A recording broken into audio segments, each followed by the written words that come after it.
kulankani maanta ka dhacay magaalada Cadaado inay yeesheen xildhibaanada Galmudug oo shir gudoominaya gudoomiye Cali Gacal Casir ayaa ajendihiisu waxa uu ahaa mooshin ka dhan ah madaxweynaha Galmudug Axmed Ducaale Geelle Xaaf ugu horeyntii ayaa xildhibaanadu waxa ay ka doodeen mooshinka ka dhanka ah madaxweynaha Galmudug ugu horeynna eedeymaha loo soo jeediyay madaxweynaha waxa xildhibaanada ka hor akhriyay xildhibaan Garaad Yuusuf Maxamuud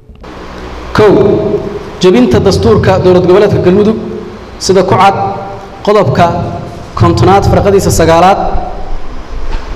waa dambi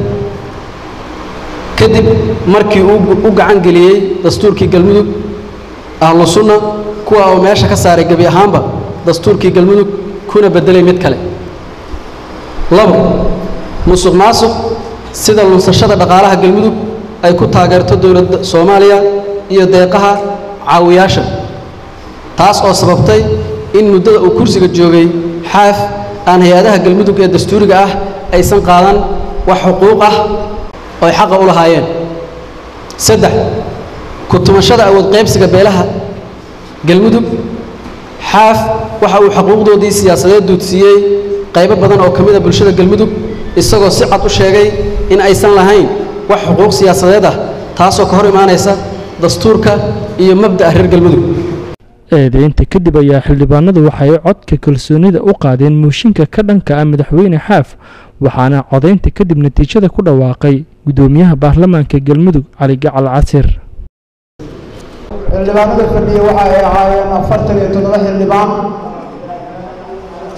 waxa xilkii kalsoonida gacanta u taagtay 47 xildhibaan oo xilkii kala noqotay madaxweyne Axmed Ducaale Geelle wax ka aamusay malaha wax diidayna malaha sidaa darteed ayaa madaxweynihii hore ee dowlad goboleedka Galmudug Axmed Ducaale Geelle Xaaf oo ku noqday madaxweynihii hore ee dowlad goboleedka laga bilaabo maanta oo bisha ay tahay 15 bishii September 2018 waxa xilka madaxweynenimada intii laga soo dooranayo madaxweynaha dowlad goboleedka Galmudug xilka waxa sii haynaya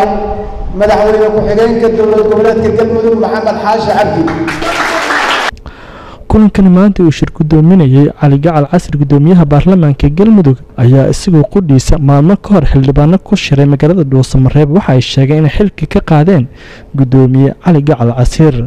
xaaladda siyaasadeed ee Galmudug ayaa ah mid ka sii daraysa waxaana dhinaca kale magaalada Dhuusamareeb xildhibaano ka tirsan Galmudug ay mooshin ka gudbiyeen madaxweyne ku xigeenka Galmudug lama oga halka ay ku dambeyn doonto xaaladda siyaasadeed ee cakran ee ka jirta Galmudug محمد محمود وادن تيفيك عالمي Universal Cadaado